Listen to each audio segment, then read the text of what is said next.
and gentlemen. Media Inside. La chronique hebdo, média et digital de Croner Radio. Terence Derieux. C'est l'une des rumeurs qui circulent avec insistance en ce début d'année outre-Atlantique. Netflix pourrait lancer dans l'année un service de streaming musical payant directement concurrent de Spotify. Il faut reconnaître que l'alignement des planètes est parfait pour la firme de Los Gatos dans le cas où elle souhaiterait prendre un tel virage stratégique. D'abord, tous les indicateurs financiers de Netflix sont au vert. Un cours de bourse au firmament qui flirte désormais avec les $1000, ayant encore pris 10% depuis l'annonce des derniers résultats. Un nombre d'abonnés au niveau mondial qui a dépassé la barre des 300 millions dans presque 200 pays avec un gain record de 19 millions d'abonnés au dernier trimestre. Un chiffre d'affaires pour 2025 qui devrait culminer à presque 45 milliards de dollars en croissance de plus 14% et avec une marge opérationnelle record de 28% qui devrait encore prendre un point en 2025. Sans parler des revenus publicitaires qui devraient dépasser le $1 milliard aux États-Unis ou le budget programme qui atteindra 18 milliards de dollars en augmentation d'1 milliard et qui a permis à Netflix d'annoncer il y a quelques jours encore un calendrier de nouveautés films, séries et jeux pour 2025 pléthorique et ultra premium. Au-delà de cette super santé financière qui ouvre la porte à n'importe quelle diversification stratégique, il y a l'excellence du produit Netflix qui, en devenant le service de divertissement audiovisuel par défaut dans tous les foyers, a réussi tout simplement à remplacer la télévision. Pour beaucoup d'entre nous, Netflix est devenu la télé. De même qu'aux États-Unis, Netflix est de plus en plus considéré comme le grand remplaçant de la télévision par câble. C'est dès lors l'abonnement où on a tout en volume et au même endroit. Séries, films, jeux, comédies, sport, télé-réalité, documentaires, dont on ne saurait se séparer.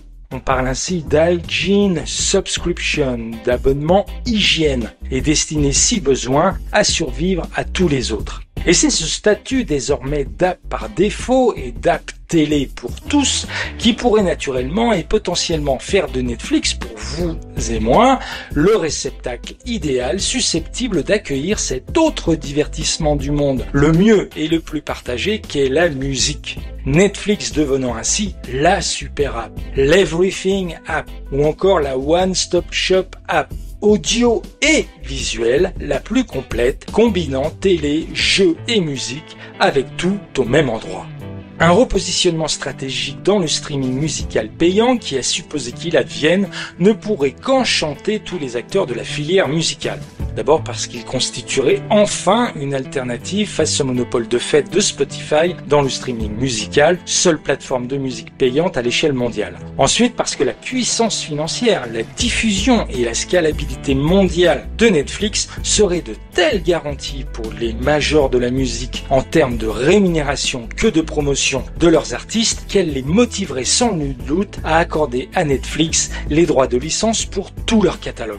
Quant aux artistes, qu'ils soient adossés ou non aux majors ou indépendants, ils pourraient bénéficier d'un nouveau mode de rémunération, non pas au flux et pour quelques centièmes de centimes, mais sous forme d'un prix d'acquisition avec un montant définitif. Buy outright, comme on dit. À l'œuvre ou au titre, comme le fait Netflix avec n'importe quelle série ou film. Ce qui n'aurait rien à voir en termes de rémunération avec les reversements non seulement infinitésimaux, mais aussi aléatoires, perçus de Spotify.